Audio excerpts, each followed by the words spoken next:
Conocerán la verdad y la verdad los hará libre. El día de hoy presentan estudios bíblicos a través de la Biblia, un análisis contextualizado, exegético y hermenéutico de la Biblia, desde Génesis hasta Apocalipsis, capítulo por capítulo, versículo por versículo, estudiaremos la Biblia para crecer en el conocimiento de la palabra de Dios. Estos estudios fueron diseñados por el teólogo erudito John Berno Magui y fueron narrados por el pastor Samuel Montoya. Acompáñenos en este interesantísimo recorrido bíblico a través de la Biblia. Bien, llegamos ahora al capítulo 3 de esta epístola a los Filipenses, y aquí tenemos el galardón para el vivir cristiano. Ya hemos tenido la filosofía del vivir cristiano, porque para mí el vivir es Cristo y el morir es ganancia. Hemos visto también la norma para el vivir cristiano, y en esa norma del vivir cristiano vemos: haya pues en vosotros este sentir que hubo también en Cristo Jesús. Y ahora tenemos aquí el galardón para el vivir cristiano, y lo vamos a observar. Pablo dice: prosigo a la meta, al premio del supremo llamamiento de Dios en Cristo Jesús. En el capítulo 3 tenemos lo siguiente. Primero, vemos que Pablo cambió el sistema de los libros de cuenta del pasado. Veremos cómo fue que él hizo eso. Luego veremos en los versículos 10 al 19 que Pablo cambió su propósito para el presente. Y luego, Pablo cambió su esperanza para el futuro. Y eso es importante de ver. Pablo creía que Dios iba a establecer su reino en la tierra. Él nunca cambió de eso. Pero él vio que existía una esperanza maravillosa para los creyentes del día de hoy en Cristo, para los judíos y los gentiles, el cuerpo de los creyentes, que llegaría un día cuando el Señor tomaría a los suyos y los sacaría de este mundo. Este es un capítulo maravilloso que podemos observar juntos. Al llegar al primer versículo de esta nueva sección, vemos que Pablo ha cambiado su sistema de llevar los libros del pasado o su sistema de contabilidad. Él dice: por lo demás, hermanos, gozaos en el Señor. Aparentemente, él se estaba aproximando al fin de su epístola a los Filipenses. Usted puede apreciar que podría ser una epístola muy breve. Era nada más que una nota de agradecimiento, y él estaba acercándose ya al fin. Y entonces dice: por lo demás, hermanos. Podríamos decir: finalmente, hermanos. Pero el Espíritu de Dios va a provocar que él continúe, porque solamente ha escrito la mitad de la epístola. Él se encuentra simplemente a medio camino. Cuando a usted le toca escuchar a un predicador que dice: y ahora, en último lugar, o dice: finalmente, mis hermanos, y en realidad se encuentra solo en la mitad de su sermón, pues no trate de hallar falta en esto, amigo oyente. Él está siendo escritural, porque Pablo lo está haciendo aquí mismo. Dice Pablo: por lo demás, o sea, finalmente, hermanos, gozaos en el Señor. Usted puede darse cuenta que esta va a ser la última palabra del apóstol Pablo. Esa es la última palabra a los filipenses: gozaos en el Señor. Creemos que si el apóstol Pablo se encontrara ante este micrófono, creemos que a él le gustaría decir esta palabra a usted, amigo oyente, donde quiera que se encuentre. Finalmente, hermanos, gozaos en el Señor. Ese es su mensaje. Es un mandamiento, digamos de paso. Eso lo podremos apreciar cuando veamos lo que nos dice el próximo capítulo, cuando observemos el poder del vivir cristiano. Pero completemos este versículo 1 de este capítulo 3. Dice: por lo demás, hermanos, gozaos en el Señor. A mí no me es molesto el escribiros las mismas cosas, y para vosotros es seguro. Es decir, que Pablo dice aquí que no ha sido para él algo pesado el escribir esta carta. Él no tenía una carga en su corazón como cuando tuvo que escribir esa carta a los Gálatas y cuando escribió allá a los Corintios, porque existía allí problemas en esas iglesias. Pablo dice aquí: esto ha sido un verdadero gozo para mí, y puedo escribir con confianza estas palabras a ustedes. Ahora Pablo ha pensado en algo más. No tenemos tiempo hoy para considerarlo, pero Dios mediante, en nuestro próximo programa, veremos estas otras cosas que el Espíritu de Dios dice que son de suma importancia. Así es que le invitamos a sintonizarnos. Gracias por su atención de hoy, y oramos que el Señor derrame en usted sus más abundantes bendiciones. En el día de hoy, amigo oyente, vamos a hablar de la revolución más grande que tuvo lugar. Nos referimos a la conversión del apóstol Pablo. En los primeros 9 versículos del capítulo 3 de esta epístola a los Filipenses que estamos estudiando, encontramos que esto que le ocurrió a él fue algo realmente tremendo. Él había cambiado ya su sistema de contabilidad del pasado que tenía, como mencionamos en nuestro programa anterior. Él nos dice lo que él tenía en un lado del libro mayor y luego lo que él tenía en el otro lado de ese libro mayor. Y lo que le ocurrió a Pablo fue lo siguiente.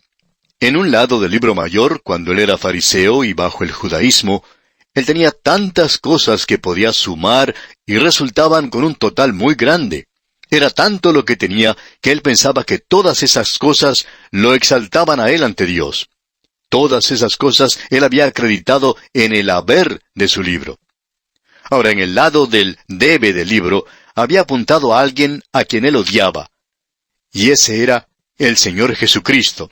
Y él estaba tratando de eliminar a todos los seguidores del Señor Jesucristo.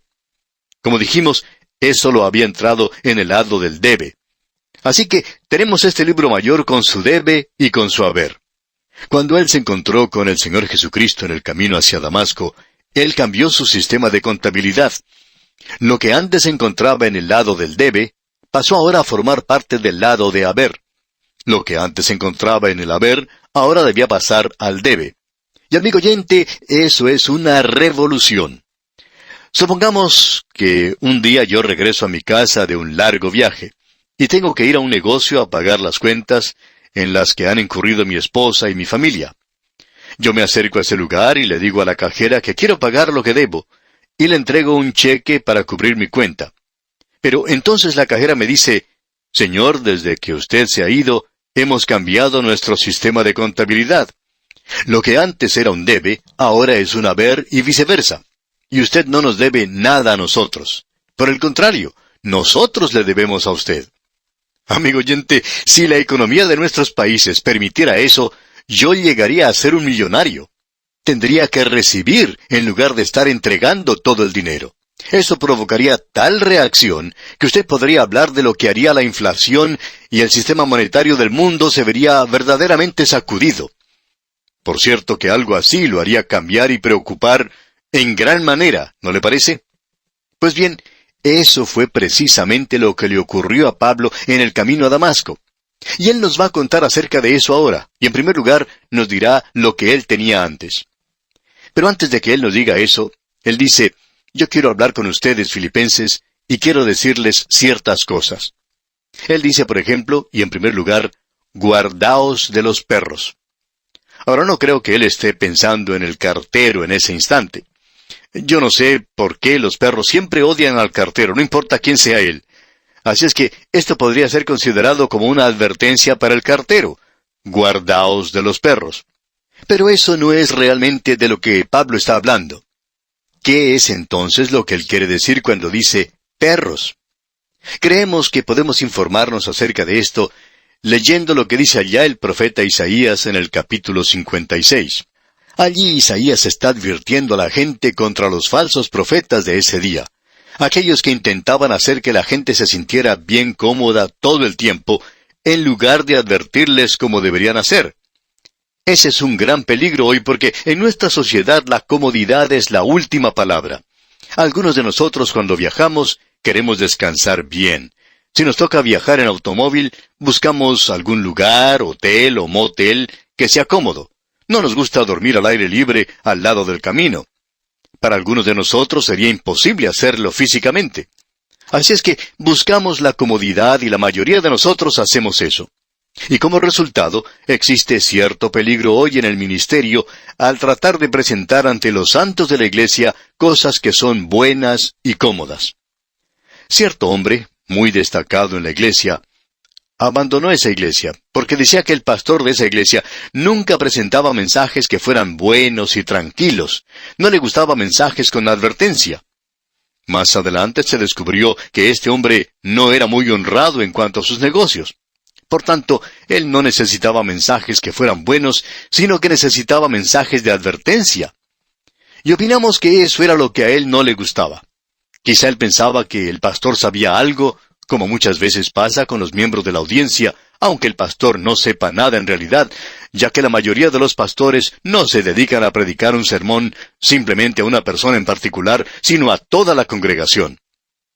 Opinamos que en el presente existe demasiadas personas que quieren estar cómodas cuando en realidad necesitan tener otra cosa. En cierta ocasión, un paciente fue a visitar a su médico y trató por todos los medios posibles de evadir lo que le molestaba.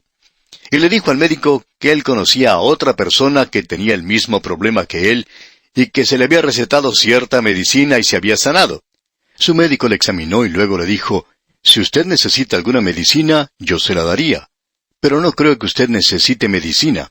Usted tiene problemas mucho más grandes». Bueno, eso no es algo muy agradable de escuchar, ¿verdad? Pero el paciente le dio las gracias al médico. Y muchas veces el médico le respondió: «Yo le voy a decir siempre a usted la verdad, porque si yo lo hago de otra manera, entonces usted no va a tener ninguna confianza en mí». El paciente pues le dio las gracias al médico y salió porque siempre le gustaba a él escuchar la verdad. Y amigo oyente, ¿no le gusta a usted escuchar siempre la verdad? Pues bien, en los días del profeta Isaías, había muchos falsos profetas que no estaban advirtiendo a la gente como debían. Veamos ahora cómo los describe Isaías allá en el capítulo 56 de su libro, versículo 10. Dice Isaías: «Sus atalayas son ciegos, todos ellos ignorantes, todos ellos perros mudos, no pueden ladrar, soñolientos, echados, aman el dormir».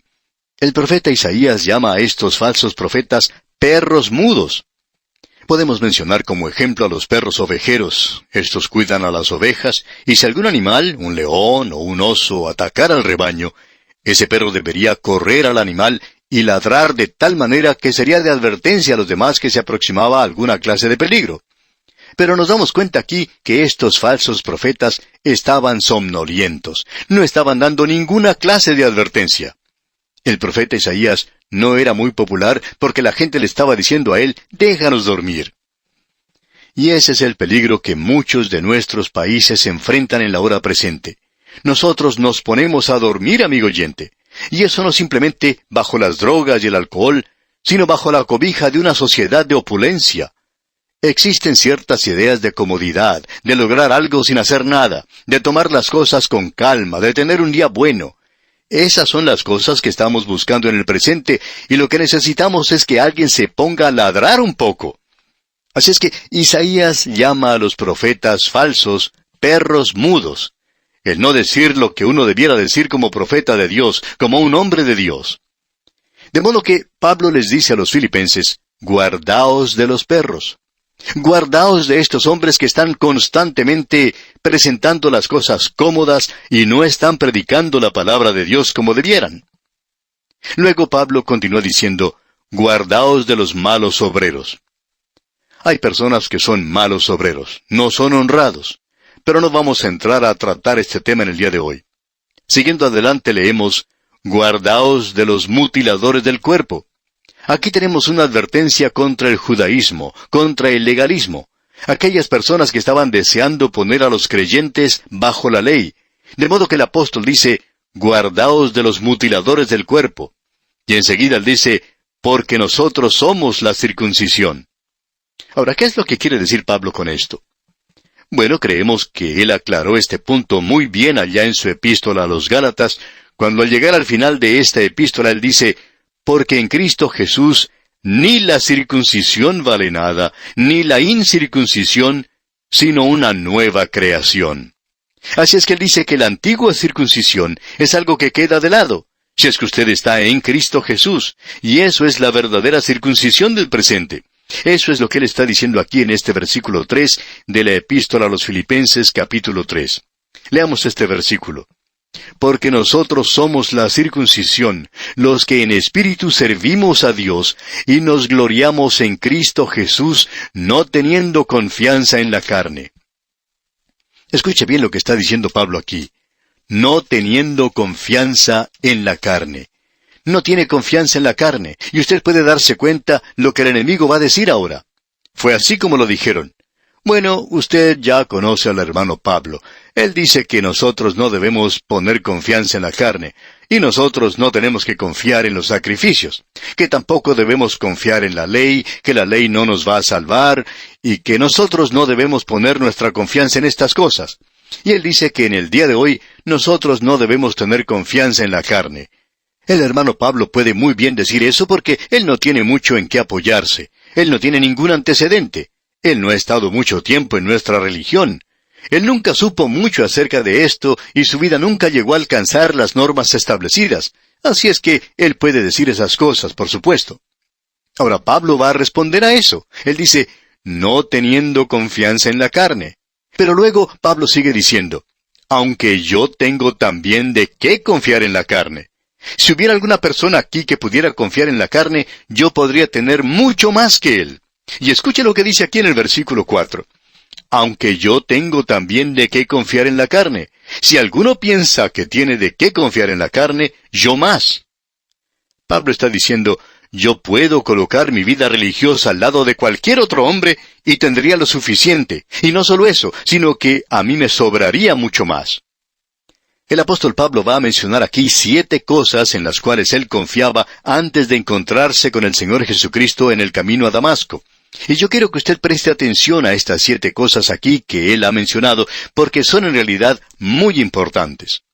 En primer lugar, él dice, circuncidado al 8º día. Ahora, ¿qué es lo que quiere decir con eso? Bueno, él no salió de su cuna por sus propios medios al 8º día y fue a la sinagoga a hacerse circuncidar. Quiere decir que sus padres lo llevaron. Usted recordará que el Señor Jesucristo fue llevado al templo en el 8º día y fue circuncidado. ¿Qué significa todo esto? Bueno, quiere decir que él tenía padres piadosos que lo criaron a él según la ley de Moisés. Quiere decir que él tenía padres maravillosos, y eso, amigo oyente, es algo de mucho beneficio. Es de mucho beneficio para cualquier hombre. Aquellos que no han sido criados en un hogar cristiano pueden darse cuenta de los beneficios que tienen aquellos que se han criado en un hogar cristiano. Los que no tienen padres cristianos nunca asisten a la iglesia, no llegan a conocer lo que la Biblia dice, ni siquiera saben los libros de la Biblia. Pero aquellos otros jóvenes que han tenido un hogar cristiano parecen tener muchos beneficios más que los demás. Así es que Pablo puede decir ahora, fui circuncidado al 8º día. Y eso quiere decir que él tenía padres piadosos. Notemos ahora la segunda cosa que él menciona en este versículo. Él dice, del linaje de Israel. Amigo oyente, había muchos amigos que Pablo tenía que eran judaizantes, que solo eran de media casta. Pero Pablo no lo era. Pablo decía, soy del linaje de Israel. Yo tengo una genealogía, y creo que usted podría haber comprobado la genealogía de Pablo en el templo de aquel día. Yo tengo antecedentes, yo pertenezco a este grupo, yo no soy de media casta. Y eso es algo de gran valor, debemos decir. Ahora notemos la tercera cosa que Pablo menciona. Él dice, soy de la tribu de Benjamín. Y eso era algo, en realidad, porque, como podemos apreciar, Benjamín era el hijo de Jacob y Raquel, y ella murió cuando dio a luz a Benjamín. Y usted recordará que Jacob lo llamó a él, el hijo de mi mano derecha. Eso es lo que su nombre quiere decir en realidad. Porque Raquel llamó su nombre Benoni, que significa hijo de mi tristeza. Él causó mi muerte. Pero el anciano Jacob, cuando observaba a ese bebé en su cuna, podía ver que este pequeñito tenía los ojos de su madre. Y para Jacob, Raquel fue una de las cosas más hermosas que ocurrió en su vida antes de Peniel. Y como resultado, el anciano Jacob se apoyó en su hijo. Él va a ser un hijo de mi mano derecha. O sea, yo me apoyaré en él para poder caminar de ahora en adelante. Él es algo especial. Y la tribu de Benjamín era así. El primer rey de la nación, Saúl, salió de Benjamín. Y nos suponemos que Pablo podría haber sido nombrado como en memoria al rey Saúl de la tribu de Benjamín. Ese era el nombre que él recibió cuando nació. Esto es algo que indicaba que él ocupaba una posición muy alta. Él pertenecía a la tribu de Benjamín. Y es muy bueno poder decir, mi padre era un predicador, un ministro de la palabra de Dios que se mantuvo firme por las cosas de Dios. O él fue un laico muy destacado. Esas cosas tienen mucho significado, mucho valor para nosotros. Y esas son las cosas de las cuales se jactan muchas personas en el presente. Uno se encuentra con tanta gente hoy, y cuando se le pregunta sobre la relación con Cristo, siempre responden de la misma manera. Bueno, yo crecí en una iglesia bautista, o yo me crié en una iglesia presbiteriana. A mí me levantaron en la iglesia metodista. Y mi abuelo, bueno, él fundó una iglesia. Y existe una ventana en ese lugar, en esa iglesia, que ha sido dedicada a su memoria. Y esa es la razón por la cual muchas personas en el día de hoy no dejan una denominación liberal porque su abuelito tiene una ventana en algún lugar que ha sido dedicada a su memoria. Así es que muchas de estas personas pueden ser un beneficio. Debemos admitir que lo es, aunque pensamos que también es un gran obstáculo en el presente. Bien, Pablo pertenecía a la tribu de Benjamín. Eso era algo benéfico para él. Y si usted no cree que eso era suficiente, la cuarta cosa que menciona él es la siguiente. Soy hebreo de hebreos. Pablo dice, yo pertenezco a la esfera más alta de los círculos religiosos. Estaba en el escalafón más alto. Luego él menciona la quinta cosa y dice, en cuanto a la ley, fariseo. Ahora, los fariseos representaban lo mejor en Israel. Los fariseos formaban un partido político religioso que se había formado algún tiempo después de la cautividad, o durante la misma, y como partido religioso, ellos eran muy fundamentales. Creían en la integridad de las Escrituras, creían en los ángeles, ellos creían en la resurrección y en los milagros. Y también estos eran un partido político. Eran extremadamente nacionalistas. Ellos pensaban al principio, cuando enviaron a Nicodemo a ver a Jesús, que de alguna forma ellos podrían encontrar un medio para unirse a su estrella y que ellos podrían establecer el reino aquí sobre esta tierra. Ellos eran, pues, los mejores en Israel. Y Pablo dice, yo era fariseo. Y no solo eso, sino que él dice, en cuanto a la ley, fariseo. En cuanto a celo, perseguidor de la iglesia. Y quizá usted diga, bueno, no se debería jactar de eso. Pero sí era algo que se podía hacer en ese día. Él había sido un líder en la persecución de los cristianos. Los otros fariseos estaban dispuestos a sentarse cuando habían expulsado a los cristianos de Jerusalén. Pero Pablo decía, yo no me voy a quedar con los brazos cruzados. Yo los voy a buscar a donde estén. Los voy a sacar de todas partes de este mundo. Y él se encontraba precisamente en camino hacia Damasco para hacer esto cuando ocurrió su conversión. Y luego él menciona el séptimo punto. En cuanto a la justicia que es en la ley, irreprensible. Pablo no quiere decir aquí que era sin pecado. Él dijo irreprensible. Porque ya hemos leído allá en el libro de Romanos, en su propia epístola a los Romanos, donde él nos dice muy claramente que él había quebrantado la ley, y que él había quebrantado una de las leyes que usted y yo en el presente quizá no le damos demasiada importancia. Allá en el capítulo 7 de su epístola a los Romanos, versículo 7, él dice, ¿qué diremos, pues? ¿La ley es pecado? En ninguna manera. Pero yo no conocí el pecado sino por la ley, porque tampoco conociera la codicia si la ley no dijera, no codiciarás. Cuando uno comete un delito, amigo oyente, quebrantando el mandamiento, por ejemplo, de no hurtarás, usted puede tener las cosas robadas consigo, o quizá por allí estén sus huellas digitales en el lugar del crimen. Y lo mismo se puede aplicar al asesinato. Cuando usted comete un asesinato, usted tiene sus pruebas en sus manos, el cuerpo del delito. Y se nos dice que es muy difícil librarse de esas cosas. Usted no puede cometer la tontería sin que alguien se entere. Usted no puede cometer esa clase de pecado sin que alguien se dé cuenta de eso. Pero usted puede codiciar algo y nadie se dará cuenta de eso. Así es que si Pablo se hubiera quedado callado, nosotros podríamos pensar que él había logrado llegar a ese lugar de perfección sin pecado. Pero él con toda honradez nos dice que él no había alcanzado eso. Él dice que la ley le resultó a él para muerte. Y lo que él está diciendo aquí es que él trajo el sacrificio o la ofrenda correspondiente. Él presentó una ofrenda por el pecado. Estas son las cosas que Pablo tenía en el haber de su libro mayor. Y estas son las cosas en las cuales multitudes de personas en el presente están confiando en nuestras iglesias, en el ser miembros de alguna iglesia. Pablo tenía todo eso. Él tenía todo eso y nos dice que eso no lo salvó a él, ni tampoco le satisfizo. Y en el día de hoy hay multitudes que se están apoyando en cosas como estas. En nuestro próximo programa, Dios mediante, veremos lo que le ocurrió en realidad al apóstol Pablo. Mientras tanto, le sugerimos leer el resto de este muy interesante capítulo 3 de la Epístola a los Filipenses, y de esta forma estar preparado para sacar el mayor provecho posible de este estudio bíblico. Al despedirnos, deseamos que su vida sea enriquecida en gran manera. Es nuestra oración que el Señor le bendiga abundantemente. En este día, amigo oyente, llegamos una vez más a este maravilloso tercer capítulo de la epístola del apóstol San Pablo a los Filipenses. Vamos a comenzar nuestra lectura en el versículo 7. En nuestro programa anterior vimos que Pablo mencionaba para nosotros las cosas en las cuales él podía confiar y en las cuales él confiaba cuando tenía puesta su confianza en la carne.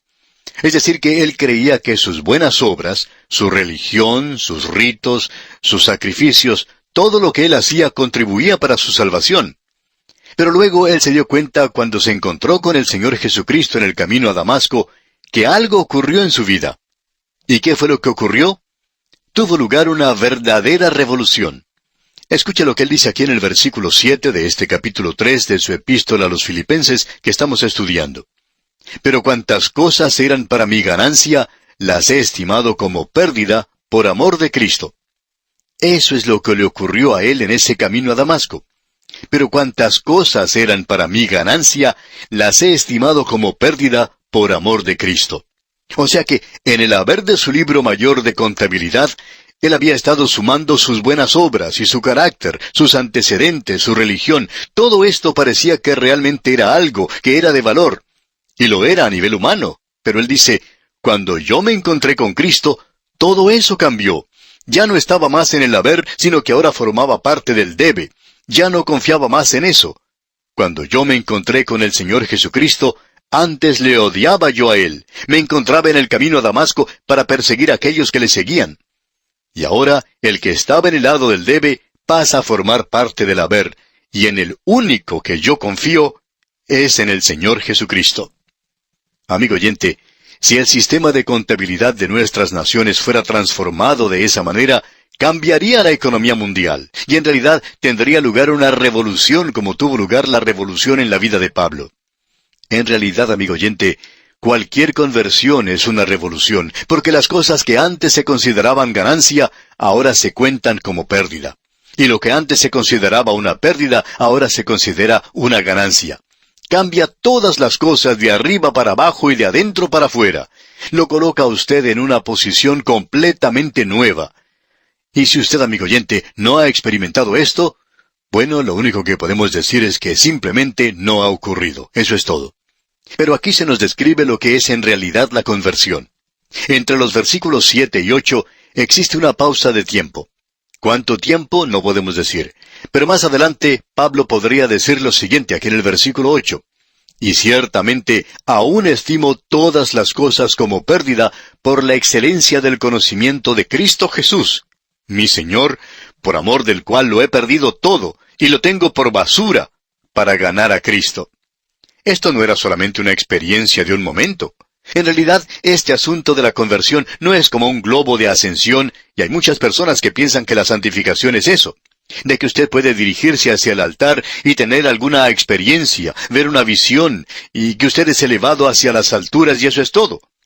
Pero amigo oyente, permítame decirle que la conversión es algo que permanece con usted. No es simplemente una experiencia de un momento. Ocurre en un momento, pero continúa. La santificación es un andar, y el andar no es algo que usted hace en el aire como si se encontrara en una parte de un globo de ascensión.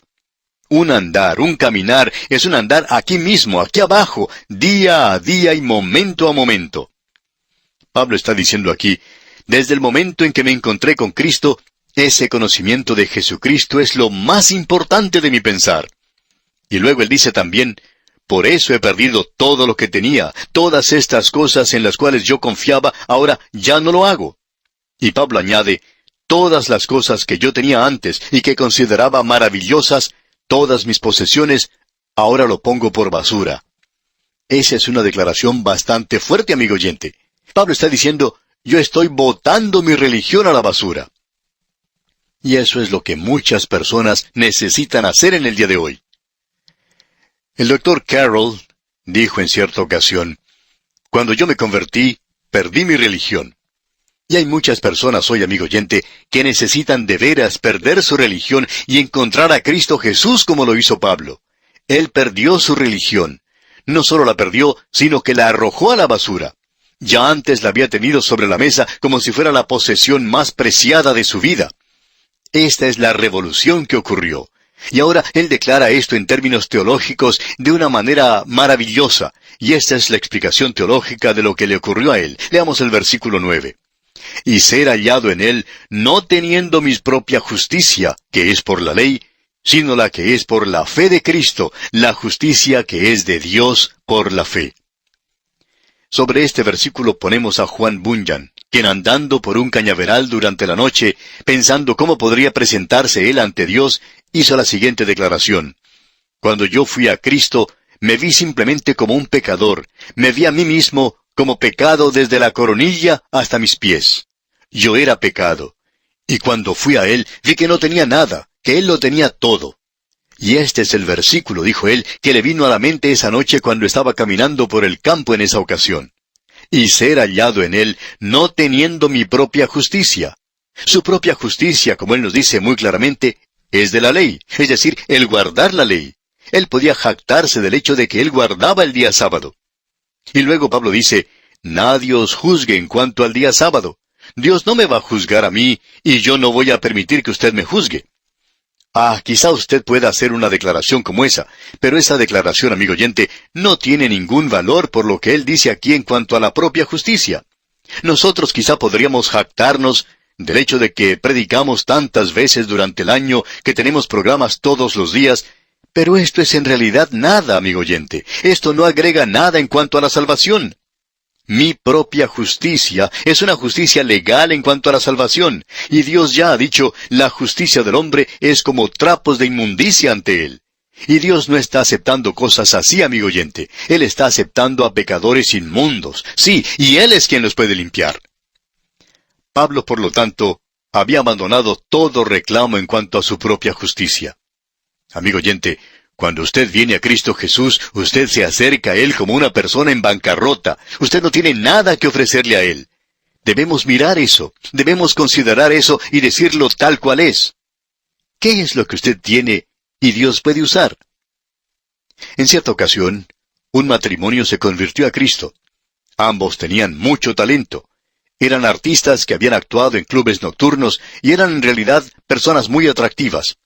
Mirándolos desde el punto de vista humano, lo tenían todo. En cierta ocasión dieron su testimonio y el joven dijo que ahora que había sido convertido, iba a tomar ese maravilloso talento que él tenía y utilizarlo para Cristo. Luego el pastor le preguntó, ¿cuál era ese maravilloso talento que él tenía para usar para Cristo? Y le dijo, tú bailabas en un club nocturno, tú cantabas en un club nocturno, contabas historias y chistes en un club nocturno. ¿Piensas acaso que Cristo puede utilizar eso? Bueno, contestó que él no había pensado en eso de esa manera. Por tanto, el pastor le dijo, mira, cuando te acercas a Cristo, te acercas a Él como en bancarrota. Tú no tienes nada que ofrecerle a Él. Tú te acercas a Él con las manos vacías. Tú eres, en realidad, un pordiosero. Tú no tienes nada, pero Él lo tiene todo y te lo está ofreciendo. Y este versículo 9 dice, y ser hallado en Él, no teniendo mi propia justicia, que es por la ley, sino la que es por la fe de Cristo, la justicia que es de Dios por la fe. Ahora, la palabra importante aquí es, por la fe. Esa es la única forma en que usted puede obtenerlo. Usted no puede trabajar para lograrlo, tampoco lo puede comprar, ni lo puede robar siquiera. Usted debe confiar en Cristo. Usted honra a Dios cuando usted cree en Cristo, y esa justicia ha sido lograda porque cuando Él murió en la cruz, Él quitó sus pecados, y cuando Él resucitó de entre los muertos, lo hizo para su justificación, para su propia justicia, y usted se presenta ante Dios en Cristo, no en usted mismo. Usted y yo no nos podemos presentar ante Él. Permítanos decirle, amigo oyente, que usted y yo no podemos estar ante Él porque Él no nos puede soportar. Nosotros no somos muy atractivos. La realidad de que Él nos amó y se entregó por nosotros es la declaración más sorprendente que puede hacerse. Luego Pablo continúa y va a decir algo aquí comenzando con el versículo 10. Y es que Pablo no solo cambió su sistema de contabilidad del pasado, sino que él también cambió los propósitos que tenía para el presente. En lugar de edificar una justicia legal y de ver cuán religioso y piadoso podía ser, y eso incluía el perseguir a la iglesia, Escuche ahora lo que Él va a hacer, o lo que Él va a hacer aquí en los versículos 10 y 11. Leamos. A fin de conocerle y el poder de su resurrección y la participación de sus padecimientos, llegando a ser semejante a Él en su muerte, si en alguna manera llegase a la resurrección de entre los muertos. Ahora, habiendo sido salvo por fe, esto puede darle la impresión de que no hay ninguna motivación en cuanto a la conducta en las obras. Hay muchas personas que dicen, bueno, si es así, de que uno es salvo por gracia, entonces eso quiere decir que uno se puede sentar y no hacer nada. Amigo oyente, usted no hace eso. La fe salvadora es una fe que lo mueve a uno. Santiago dijo, y Santiago no está hablando ahora de las obras de la ley, sino que él está hablando acerca de las obras de la fe. Y él dijo, muéstrame tu fe sin tus obras, y yo te mostraré mi fe por mis obras. Y permítame preguntarle a usted, amigo oyente, si usted ha sido salvo por la fe, ¿dónde están sus obras? Y si usted no tiene obras, entonces no es salvo. Ahora alguien quizá diga, espere un momento. No esperaremos un momento. Eso es exactamente lo que Pablo va a decir aquí. Que si usted ha sido salvo por la fe, esa fe ahora le ha dado a usted una nueva motivación, un nuevo propósito para su vida y un nuevo estilo. Y amigo oyente, si su fe en Cristo no le ha cambiado, entonces usted no ha sido cambiado. Usted es aún ese viejo hombre y va a producir una vida de acuerdo a eso. Notemos lo que Pablo dice. Él disipa esa noción aquí en esta sección de que el ser salvo por la fe quiere decir que uno puede mecer, ser una mecedora y permanecer allí durante todo ese camino hacia el cielo. Él muestra aquí un esfuerzo y una energía que proceden del Espíritu Santo, que es mucho más poderosa que cualquier esfuerzo legal. Bajo la ley, este hombre estaba dispuesto a ir a Damasco para hacer desaparecer de allí a los seguidores de Cristo. Bajo el sistema de la gracia y la fe, él va a ir hasta los confines de esta tierra para hacer seguidores de Cristo y para testificar de Él. Amigo oyente, permítame decirle que la fe produce algo. Debemos comprender muy bien que eso no tiene nada que ver con su salvación. Sus obras no tienen nada que ver con eso. Su salvación se logra en la cruz. Dios solo le está preguntando a usted, amigo oyente, que aún no es salvo, solo le está preguntando una cosa. ¿Qué va a hacer usted con Cristo, quien murió por usted? Y si usted le responde a eso y acepta a Cristo como Salvador, usted entonces es salvo por fe, y esa es la justicia que solo viene por la fe. Y aún la vida que usted vive después de eso no edifica una justicia que tenga nada que ver con su salvación, sino que es, amigo oyente, una motivación para que usted viva para Dios. Esa es la razón por la cual Pablo vivió en la forma en que lo hizo. Esa es la misma razón por la cual otros hombres han vivido como lo han hecho. En la actualidad no podemos comprender a personas que no están haciendo nada con Dios. Hay personas que dicen, bueno, yo no puedo hacer nada. Yo ya estoy entrado en años y no estoy preparado para hacer eso. Yo no tengo un programa radial. Pero permítanos ser francos con usted, amigo oyente. Usted puede ayudarnos. Usted puede ayudarnos a predicar la palabra de Dios en la actualidad. Nosotros estamos en esta tarea de esparcir la palabra de Dios y vamos a continuar haciéndolo. Vamos a seguir hacia adelante y como dice Pablo, prosigo a la meta, al premio del supremo llamamiento de Dios en Cristo Jesús. Amigo oyente, yo le pido que escuche lo que este hombre Pablo tiene que decir aquí. Usted se puede dar cuenta que el propósito de su vida, toda su ambición, es aún de conocer a Cristo. Hay algunas personas que dan la impresión hoy que ya lo conocen todo, que ya han llegado a un punto en el que ya no necesitan aprender más y lo único que se dedican a hacer es a darle brillo a su aureola y eso lo hacen todas las mañanas y ya están listos, que ellos solo tienen que partir en cualquier instante. Amigo oyente, Pablo aún al fin de su vida podía decir, mi ambición es aún la de continuar conociendo a Cristo, su persona y el poder de su resurrección. Y permítame decirle, amigo oyente, que ese es uno de los grandes consuelos que yo tengo, porque creo que lo que más necesito es la realidad de la persona de Cristo en mi vida. No se prepare a señalarme con su dedo, porque yo voy a hacer lo mismo en cuanto a usted, y voy a decirle que eso es lo que usted necesita. Y todos nosotros en realidad necesitamos la realidad de Cristo en nuestras vidas, la participación de sus padecimientos. Una persona que escuchó lo que explicamos en cuanto al Salmo 22 dijo, yo nunca supe cuánto sufrió él por mí. Y amigo oyente, permítame decirle que yo quiero conocer la participación de sus padecimientos y que quiero entrar en ello. El conocer a Cristo y su obra de redención demandará nuestra atención toda la eternidad. Así es como vamos a pasar la eternidad. Y si usted no está interesado en eso ahora, bueno, yo no sé por qué usted quiere ir al cielo. Usted se aburrirá mucho allí porque todos los que vayamos al cielo simplemente alabaremos al Señor. Alabaremos su nombre las 24 horas del día. Y si usted, amigo oyente, no disfruta de alabar a Cristo y el querer conocerle a Él, no sé por qué usted quiere ir al cielo. Sugerimos que busque otro lugar para ir porque, amigo oyente, nosotros vamos a glorificarle a Él en el cielo. Ahora, en el versículo 11, Pablo no está expresando alguna duda cuando él dice, si en alguna manera él llegase a la resurrección de entre los muertos. Es acerca de su participación en el rapto. En lugar de demostrar duda, él está afirmando que él tendrá parte en eso con gran gozo. Pablo no espera obtener la perfección en esta vida, y por tanto él dice, yo quiero tener una participación completa en este rapto. Hay personas que hoy no creen en el rapto, y yo me pregunto acerca de su relación con la persona de Cristo. Amigo oyente, eso es lo que este hombre puede decir. Él dice, mi ambición, el propósito que yo busco, es no solo de conocerle a Él, sino que yo tome parte en ese rapto de tal manera que tenga algo de significado para mí. Creo que habrá algunos santos que en el momento de ser arrebatados dirán, ¿qué es lo que está pasando? ¡Qué sorpresa la que se van a llevar! Veamos ahora lo que dice Pablo aquí en el versículo 12 de este capítulo 3 de su epístola a los Filipenses. Dice Pablo, no que lo haya alcanzado ya, ni que ya sea perfecto, sino que prosigo por ver si logro asir aquello para lo cual fui también asido por Cristo Jesús. Creemos que lo que él está diciendo aquí es que él se da cuenta que no podrá lograr la perfección aquí, que eso no lo detiene en su camino en esa dirección. Nosotros debemos crecer, como lo dijo Pedro, en la gracia y en el conocimiento de Cristo.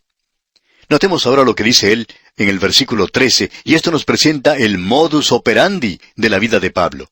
Él dice aquí, hermanos, yo mismo no pretendo haberlo ya alcanzado. Pablo está diciendo que él no ha llegado a ese punto todavía. Y hoy, amigo oyente, hay tantos santos que se sienten cómodos y se sienten cómodos en su ignorancia. Piensan que ya lo saben todo.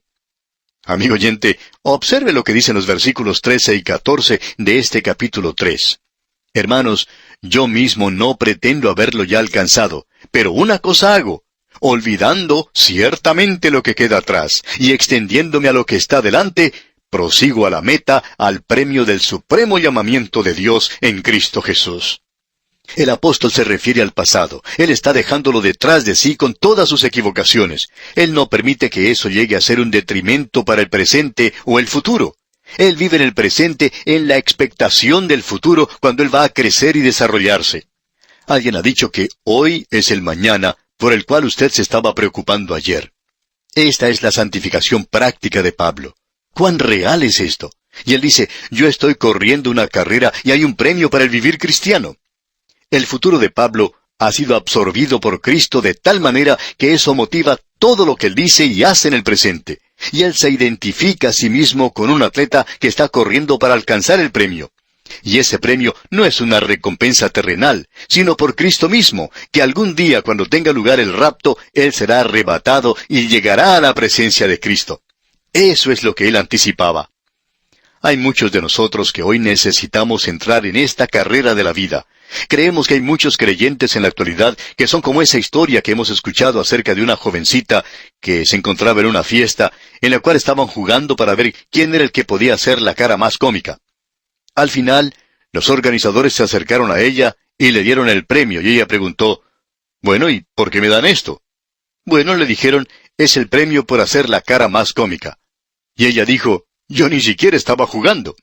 Y yo creo, amigo oyente, que hay muchos creyentes hoy que no están jugando en esta experiencia maravillosa, tremenda, en esta aventura de vivir la vida cristiana. ¡Qué emoción sería para nosotros si llegáramos primero! Pero una cosa hago, dice Pablo. ¡Ah, el que podamos acusar nuestra vida hasta ese punto! ¡Qué maravilloso podría ser! Y aquí, amigo oyente, nos detenemos por hoy. Le recomendamos leer una vez más el resto del capítulo 3 de esta carta del apóstol Pablo a los Filipenses. De esta forma, estará usted mejor informado y así le será más fácil comprender mejor el análisis de esta interesante epístola. Confiamos en que usted nos vuelva a escuchar en nuestro próximo programa. Al despedirnos, dejamos con usted estas inspiradas palabras del apóstol Pablo. Prosigo a la meta, al premio del supremo llamamiento de Dios en Cristo Jesús. Hasta pronto, amigo oyente. Que Dios le bendiga es nuestra ferviente oración. Volvemos hoy, amigo oyente, al capítulo 3 de esta epístola a los Filipenses que hemos estado estudiando. Y vamos a comenzar nuestra lectura en el versículo 15.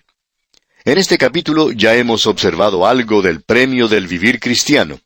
En primer lugar, vimos que el apóstol Pablo cambió su sistema de contabilidad que utilizaba en el pasado. Antes, él había sido muy religioso, agregando en su columna del haber muchas cosas buenas que eran religiosas y piadosas, y que eran muy impresionantes en cuanto a lo que el mundo considera de valor en la actualidad. El apóstol Pablo tenía esas cosas, pero cuando él se encontró con el Señor Jesucristo, allá en el camino hacia Damasco, él dejó su religión a un lado, y Cristo entonces llegó a ser el todo para él. Vemos entonces que este hombre, Pablo, en ese momento cambió su sistema de contabilidad. Lo que antes él había considerado ganancia, lo consideraba ahora pérdida, y lo que antes era para él pérdida, lo consideraba ahora ganancia. Es decir que ocurre aquí un tremendo cambio. Luego vemos en los versículos 10 al 19 que Pablo ha cambiado el propósito para el presente. Eso nos muestra que ahora él ha cambiado, y lo que ahora es, en sus propias palabras, prosigo a la meta, al premio del supremo llamamiento de Dios en Cristo Jesús. Él se encuentra corriendo una carrera. Ese es el cuadro que tenemos aquí. Y el premio para el vivir cristiano es en realidad el Señor Jesucristo mismo. El futuro de Pablo es absorbido de tal manera por Cristo que eso le motiva en todo lo que hace y dice en el presente. Él se presenta a sí mismo como si fuera un atleta en una carrera para obtener un premio. Usted debe recordar que aparentemente Pablo presenció los Juegos Olímpicos. En la ciudad de Éfeso existía un gran anfiteatro en el cual se podía sentar unas 100,000 personas, y los Juegos Olímpicos tenían lugar en ese estadio. Y Pablo estuvo en esa ciudad por 3 años. Es muy difícil, pues, creer que él no hubiera presenciado esos Juegos. Él utiliza muchos ejemplos tomados de esos eventos atléticos, y aquí él se identifica a sí mismo como si fuera un atleta en una carrera, corriendo y corriendo por un premio. Debemos aclarar aquí que nosotros no corremos para lograr la salvación. Eso lo hace Cristo. Él nos da la salvación.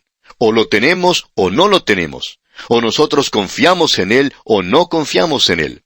De la única manera en que usted, amigo oyente, puede tener salvación en el día de hoy es por medio de la fe, porque la salvación es un don, un regalo, y esa es la forma en que usted recibe un don, un regalo. Eso es lo que sucede cuando uno tiene un cumpleaños. Cuando llega ese día, sus amigos, sus vecinos y parientes, sus compañeros de trabajo, le dan a usted algún regalo.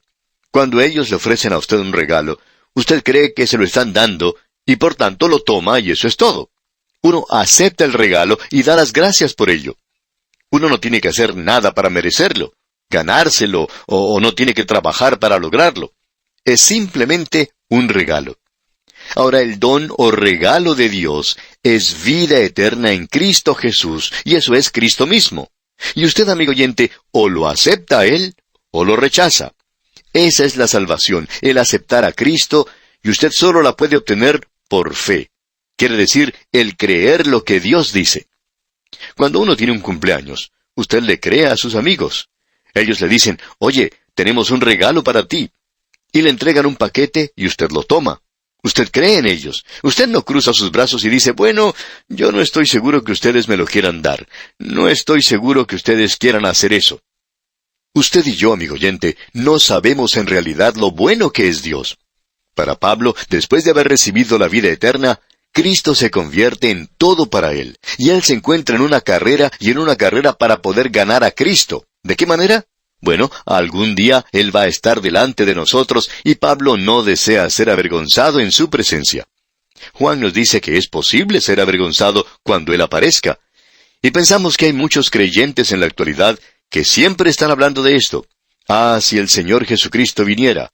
Si ellos supieran realmente lo que significa eso para ellos, cuando Él en realidad venga, quizá a ellos les gustaría que Cristo postergara un poco esto. Porque, amigo oyente, si usted cree que va a vivir una vida descuidada como creyente y que no tiene que rendir cuentas por eso, usted está equivocado. Usted es un hijo, sí, por supuesto que lo es, pero es un hijo desobediente. Cuando nace un bebé en nuestra familia, y consideramos a ese pequeñito tan hermoso, uno no piensa en disciplinarle. Pero cuando ese niño crece y comienza a desobedecer, entonces uno encuentra que tiene que disciplinarle. No pasa mucho tiempo sin que ese niño demuestre su naturaleza pecaminosa, y hay veces que necesita ser disciplinado. Ahora, si usted piensa que como hijo de Dios va a vivir de cualquier forma y llegar a su presencia algún día, le sugerimos que en este mismo instante entre a la carrera y comience a vivir para Cristo. Lo que necesitamos hoy, amigo oyente, es poner nuestra mirada en Él. Ahora, en el versículo 15 de este capítulo 3 de la Epístola a los Filipenses, el apóstol Pablo dice, «Así que, todos los que somos perfectos, esto mismo sintamos, y si otra cosa sentís, esto también os lo revelará Dios». Note usted, así que, todos los que somos perfectos. Ahora, ¿qué es lo que quiere decir con esto el apóstol Pablo? Si él se refiere a aquellos de nosotros que somos perfectos en el presente, bueno, no conocemos a muchas personas que son en realidad perfectas. En realidad, no conocemos a nadie que sea perfecto. Quizá haya por allí alguien que dice que es perfecto. Cierto hombre dijo que él había alcanzado la santificación completa. Pero no pudimos ni siquiera lograr que su esposa estuviera de acuerdo. Ella no creía que él hubiera alcanzado ese punto, y tampoco creemos que él lo hubiera alcanzado. ¿Qué es lo que quiere decir Pablo entonces? Perfecto, en el sentido que Pablo lo utiliza, quiere decir madurar, llegar a ser completo.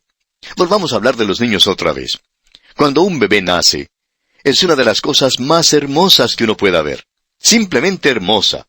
Pero luego ese niño crece, ese bebé crece. Si al pasar los años ese niño permaneciera igual al momento en que nació, nos damos cuenta que hay algo realmente malo. Sería algo trágico. Pero el niño crece, corre de un lugar a otro, y lo vemos desarrollar, y entonces decimos que es perfecto en ese sentido. Él actúa como debe actuar un niño que está creciendo. Y eso es lo que el apóstol Pablo le está diciendo aquí a los creyentes. Así que, todos los que somos perfectos, esto mismo sintamos.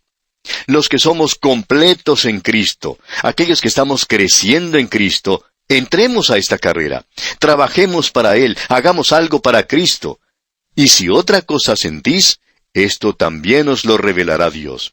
Si usted tiene alguna otra idea, quizá Dios tiene algo diferente para hacer por usted, y Él le demostrará eso. Es decir, si usted está dispuesto a hacerlo. Creemos que Dios es capaz de guiar a un creyente que está dispuesto en el presente. Usted recuerda lo que el salmista David dijo cuando nosotros estábamos leyendo allá el libro de los Salmos. Allí él nos decía, «No seáis como el caballo o como el mulo, sin entendimiento, que han de ser sujetados con cabestro y con freno». Dios lo puede llevar a usted de esa manera, amigo oyente, pero es algo penoso. ¿Por qué no le permite entonces que Él le guíe con sus ojos? Así es como Él quiere hacerlo. Bueno, de eso es que Pablo nos está hablando aquí. Dios revelará esto si usted está dispuesto a ser guiado por Él. Uno escucha a los creyentes decir, si solo supiera la voluntad de Dios. Y amigo oyente, para conocerla, usted tiene que estar cerca del Señor Jesucristo. Es cuestión de acercarse a Él. No hay ninguna fórmula mágica o fácil para encontrar la voluntad de Dios. Y si usted cree que va a vivir una vida descuidada, una vida de cristiano solo para usted mismo, y luego cuando llega un momento de crisis decir, quiero saber la voluntad de Dios, y que un ángel le hablará desde el cielo, o le aparecerá una luz verde, o que un ángel se le acercará a usted de noche y le dirá lo que tiene que hacer, pues amigo oyente, creemos que usted está muy equivocado. Creemos que está completamente equivocado. Este asunto de la voluntad de Dios, amigo oyente, es algo que se desarrolla día a día, y si usted está dispuesto a ser guiado, bueno, Él lo colocará a usted sobre el camino, y lo guardará a usted en la dirección que tiene que seguir. Ese será el camino de la vida para usted, y eso le traerá mucho gozo en su corazón. Notemos ahora lo que dice Pablo aquí en el versículo 16. Pero en aquello a que hemos llegado, sigamos una misma regla, sintamos una misma cosa. Pablo le está diciendo aquí a los creyentes en Filipos, yo quiero que ustedes hagan de esto el objetivo de su vida. Quiero que entren a esta carrera. Eso es lo que él está diciendo.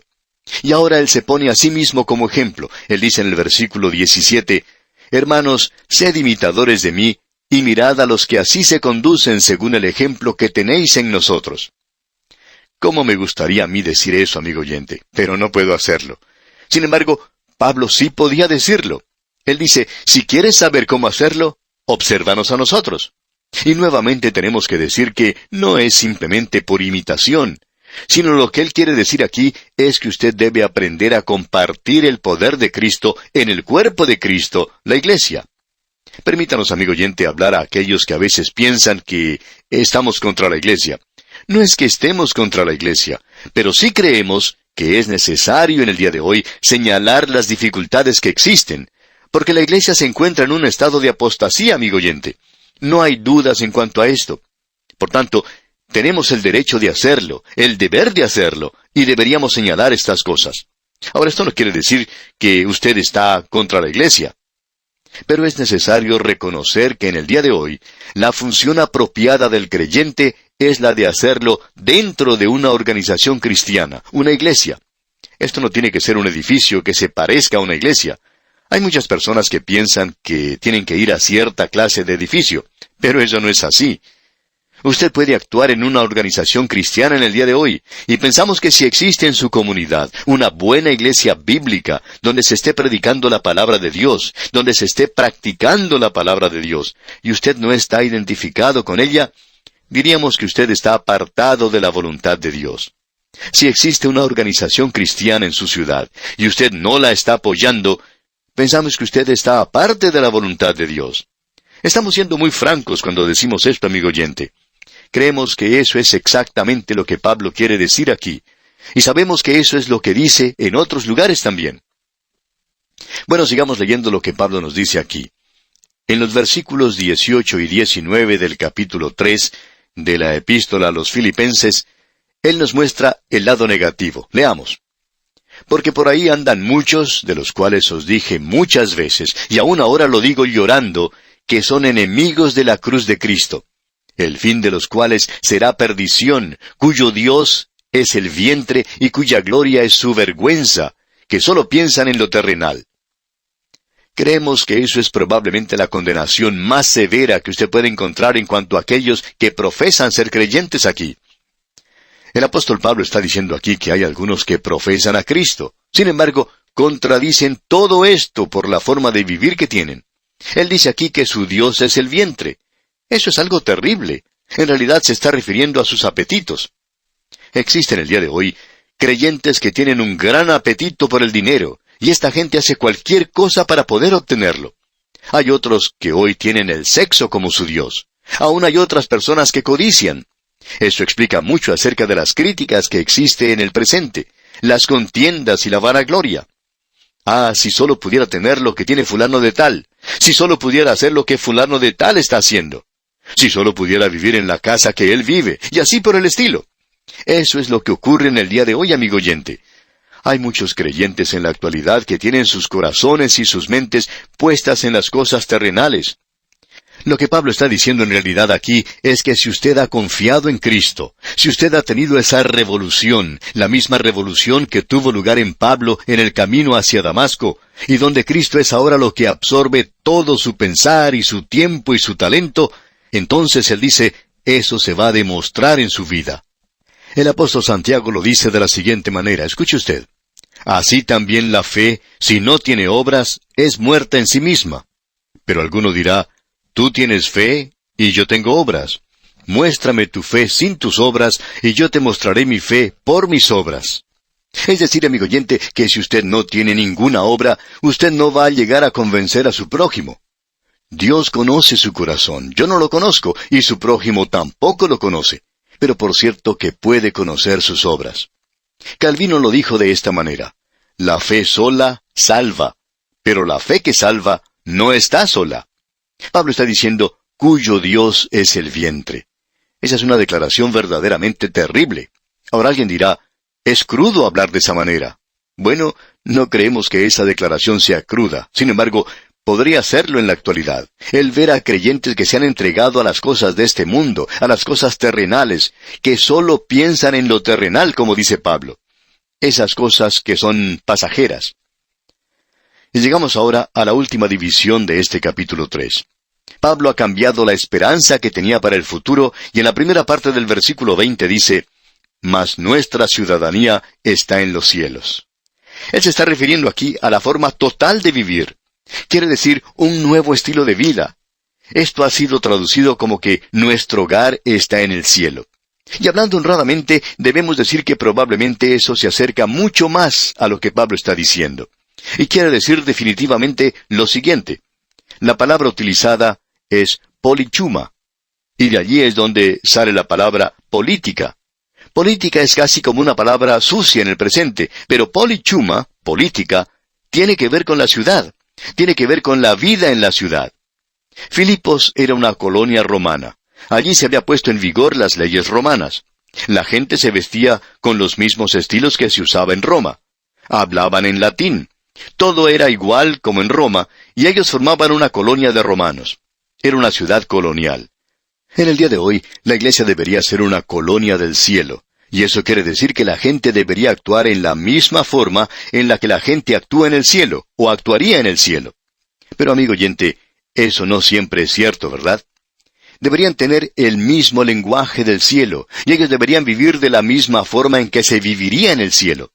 Eso es lo que esta palabra significa, nuestro hogar ciudadano. O que nosotros somos una colonia del cielo, y por tanto, ese debería ser nuestro objetivo. Esa es la dirección que deberíamos seguir. Allí es donde deberíamos estar, querer estar en el cielo, y deberíamos representarlo aquí en el día de hoy. Nosotros somos embajadores de Cristo en este mundo. Y el apóstol Pablo está diciendo ahora que deberíamos representar al cielo, y el mensaje del cielo aquí en esta tierra donde vivimos en la actualidad. Que el Señor nos ayude, amigo oyente, a vivir como Él quiere que vivamos, a representar la vida del cielo como Él quiere que la representemos aquí en la tierra. Que mostremos nuestra fe por medio de la forma en que vivimos y actuamos. Y vamos a detenernos aquí por hoy, amigo oyente. Dios mediante, en nuestro programa siguiente, vamos a concluir nuestro estudio de este capítulo 3 de la Epístola a los Filipenses, y entraremos también en el capítulo 4. Le invitamos pues a que nos acompañe. Mientras tanto, le sugerimos que usted lea el resto del capítulo 3, los 2 versículos finales, también el capítulo 4, y lo estudie junto con las notas y bosquejos que le hemos enviado. Es decir, si usted ya las ha recibido para que así se prepare mejor para nuestro próximo estudio. Por otra parte, si no ha solicitado todavía las notas y bosquejos, pues todo lo que tiene que hacer es escribirnos, indicándonos que desea recibir este material, y con todo gusto lo enviaremos a su dirección, a vuelta de correo, a la mayor brevedad posible. Así es que, escríbanos, y con todo gusto le enviaremos las notas y bosquejos de estos estudios bíblicos. Al despedirnos, dejamos estas palabras del apóstol Pablo que esperamos sean también su sentir. Prosigo a la meta, al premio del supremo llamamiento de Dios en Cristo Jesús. Hasta pronto, pues, amigo oyente, que Dios le bendiga, es nuestra ferviente oración. En nuestro programa anterior, amigo oyente, estábamos llegando ya al final de este capítulo 3 de la Epístola a los Filipenses. Nos encontramos ya en la última sección de este capítulo, donde el apóstol Pablo ha cambiado su esperanza para el futuro. No solo cambió su sistema de contabilidad del pasado, y no solo ha cambiado su propósito para el presente, sino que él ahora cambia su esperanza para el futuro. Él está tratando de vivir para Cristo en el día de hoy, pero ahora él tiene una esperanza gloriosa, maravillosa para el futuro. Y dice, mas nuestra ciudadanía, es decir, nuestra forma de vivir, nosotros somos una colonia del cielo aquí en la tierra. El doctor Herbert Biba sabía decir lo siguiente, todo el camino al cielo es cielo. Por tanto, amigo oyente, el Hijo de Dios en el día de hoy debe experimentar el gozo del Señor, la paz de Dios y el amor de Dios. Estas son las cosas que deben ser experiencias del presente para el Hijo de Dios. Ahora el versículo 20 de este capítulo 3 de la Epístola a los Filipenses dice, mas nuestra ciudadanía está en los cielos, de donde también esperamos al Salvador, al Señor Jesucristo. Debemos notar que al tenor de las Escrituras en el Nuevo Testamento, La esperanza del creyente nunca es el período de la gran tribulación. Pablo no está indicando eso aquí. Y él menciona esto con tal nota de gozo y una alabanza a Dios, de donde también esperamos al Salvador, al Señor Jesucristo. Y Pablo no está diciendo aquí, después que usted haya pasado a través del período de la gran tribulación. El período de la gran tribulación es una época de juicio, y la iglesia ha sido liberada de juicio, y no pasará a través de eso, como tampoco tuvo que pasar Enoc por el diluvio. Alguien dijo, bueno, Dios puede cuidarlo a uno en eso. Sí, Dios cuidó a Noé en el diluvio en un barco, pero Él sacó a Enoc de este mundo. Habrá dos grupos de personas que serán suyas durante ese período de la gran tribulación. Uno será tomado, como lo dice a la iglesia de Filadelfia, y otro grupo será formado por aquellos que pasarán a través de la tribulación. Habrá una gran compañía de gentiles y 144,000 de Israel. Ahora, si usted no cree que eso no es Israel y la iglesia, entonces permítanos preguntarle, amigo oyente, ¿a cuál tribu pertenece usted? Porque no solo se le llama a Israel, sino que también se menciona a cada tribu por nombre y cuántos hay en cada una de ellas. Es mejor que usted se entere de cuál es la tribu a la cual usted pertenece, si está planeando pasar a través de ese período de la gran tribulación, porque todos ellos serán sellados. Así es que es necesario que usted sepa a cuál tribu pertenece usted. Se está haciendo cada vez más absurdo el tratar de mantener hoy esa posición de que la iglesia va a pasar a través del período de la gran tribulación. Hay quienes dicen, no hay ningún versículo en las Escrituras que diga que la iglesia no va a pasar a través de la gran tribulación. Debemos decir aquí que no hay ningún versículo en las Escrituras que tenga nada que decir acerca de que la iglesia no va a hacer otras cosas. Pero estamos seguros, amigo oyente, que la iglesia las hará. Estamos seguros que todos vamos a tener una posición, un trabajo que hacer durante la eternidad, pero el Señor no menciona detalles de eso. Hay muchas cosas sobre las cuales las Escrituras permanecen en silencio, pero las Escrituras nos aclaran que la iglesia tiene una esperanza gloriosa, maravillosa para el futuro, y que la distancia que nos separa de este instante hasta el momento del rapto de la iglesia es infinitesimal. Y esto no quiere decir que Cristo vendrá mañana, porque Pablo también tenía esa esperanza. Aparentemente él pensaba que aún durante su vida el Señor vendría, y no podemos encontrar en ningún lugar en la Escritura donde Pablo esperaba pasar por el período de la gran tribulación. Él estaba pasando por momentos de mucha dificultad, amigo oyente. Sin embargo, él nunca interpretó eso como el período de la gran tribulación.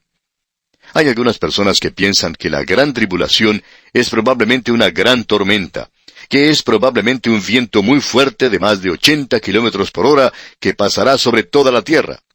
Amigo oyente, escuche bien. La gran tribulación es algo terrible más allá de lo que nosotros podemos describir. Es tan terrible que en el libro de Apocalipsis se describe en términos muy claros, y usted no puede diluir lo que allí se dice de ninguna manera.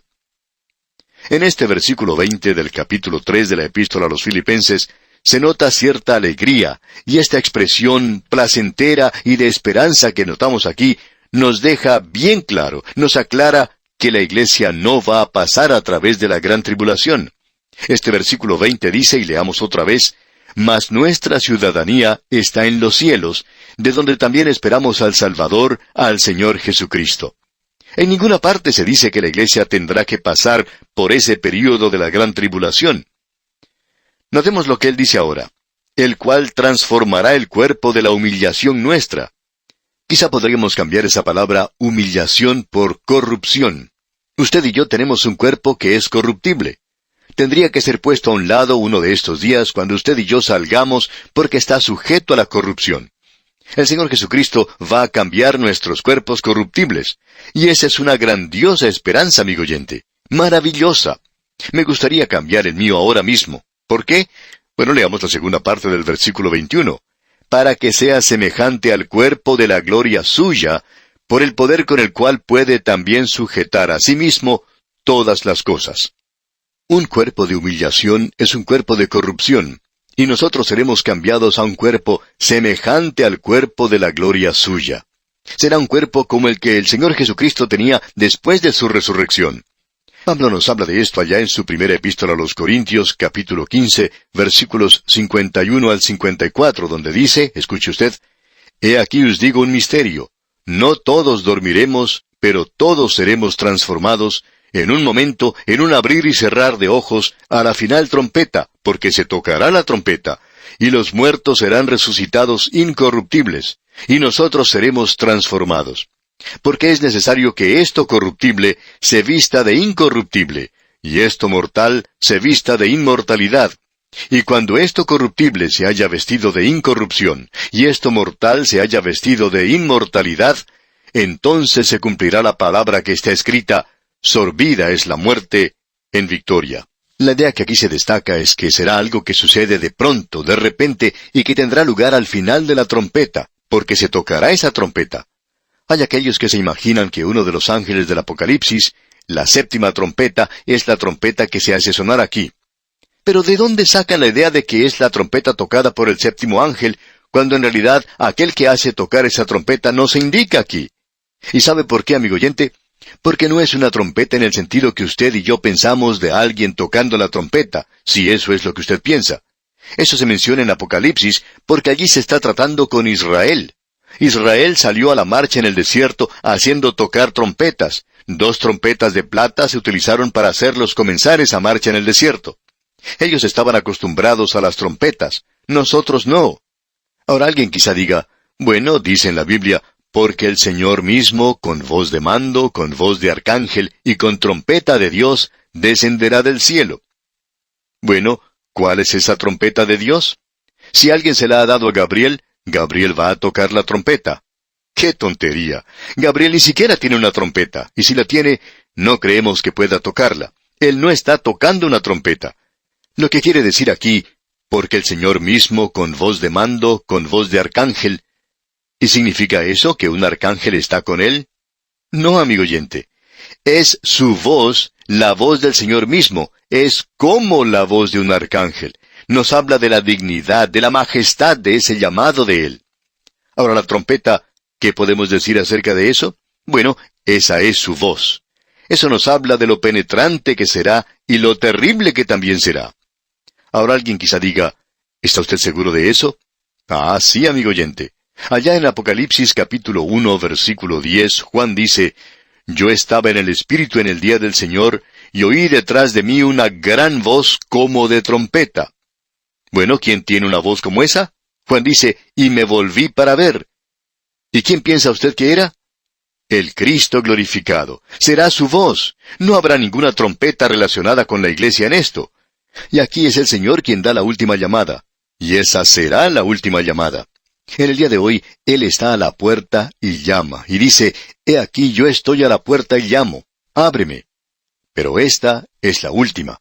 La puerta se abre, y de este mundo saldrá un grupo de personas que han sido colocadas en la plataforma de lanzamiento de la fe, y ellos no tienen que pasar a través de ningún período de tribulación. Permítanos decirle, amigo oyente, que aquellos que dicen que la iglesia va a pasar a través de la tribulación, tienen, según nuestro juicio, las escrituras más tenues para usar que cualquier teoría que exista hoy. Y sin embargo, algunos de ellos son así llamados personas inteligentes. Encontramos que estos hombres pasan más tiempo con la filosofía, la psicología y la historia y temas parecidos que en el estudio de la palabra de Dios. Ahora hemos dedicado bastante tiempo a esto porque pensamos que es muy importante de notar de nuestra parte.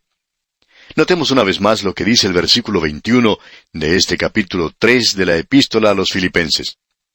«El cual transformará el cuerpo de la humillación nuestra, para que sea semejante al cuerpo de la gloria suya, por el poder con el cual puede también sujetar a sí mismo todas las cosas». Esto nos habla de las cosas que mencionó también Juan. Amados, ahora somos hijos de Dios, y aún no se ha manifestado lo que hemos de ser, pero sabemos que cuando Él se manifieste, seremos semejantes a Él, porque le veremos tal como Él es. En estos pasajes no existe otra cosa sino una gran esperanza, emoción y una gran expectación, y no hay ni siquiera la más mínima sugerencia de que la iglesia tendrá que pasar por ese período que se conoce como el período de la gran tribulación. Él, honestamente, le dijo a la iglesia, «Te cuidaré de aquella hora que se está aproximando sobre toda la tierra para probarlos a aquellos que moran aquí en este mundo». Y ese es un juicio mundial, el que se está acercando, y es solo uno el que viene, y ese es el período de la gran tribulación. Cuán importante es esto de notar de nuestra parte. Así es que Pablo tiene una esperanza para el futuro. Ahora, ¿cuál es su esperanza para el futuro? ¿Acaso el período de la gran tribulación? Bueno, amigo oyente, eso es lo mismo que ese hombre que hoy no tiene ninguna esperanza y que dice, bueno, tengo que apretar mis dientes ahora porque voy a pasar a través de esta época de juicio. En cierta ocasión, uno de esos grandes aviones Jet 747 se estaba aproximando a su punto de destino en las islas Hawái. Pero el piloto no se acercó directamente a la isla, sino que tuvo que dar un gran rodeo. ¿Sabe por qué? En esa zona había una gran tormenta que estaba bloqueando prácticamente el camino por el cual se dirigía este avión en una ruta directa. Así es que el piloto tuvo que apartarse hacia el norte y el avión llegó con unos 30 minutos de atraso. Ahora los pasajeros estaban muy agradecidos de que el piloto hubiera desviado el avión para no entrar en esa tormenta. A nadie le gusta pasar por experiencias así. Antes el piloto acostumbraba a decir, tenemos una tormenta frente a nosotros y vamos a tener turbulencias por los próximos 30 minutos.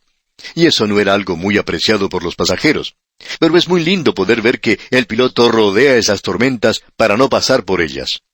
Y el Señor le dice a la iglesia, nosotros no vamos a pasar por ese período. Eso es lo que Él está diciendo. Usted lo puede cambiar de cualquier forma que quiera para tratar de conformarlo con su teoría. Pero eso es lo que Él está diciendo. Lo ha dejado muy en claro.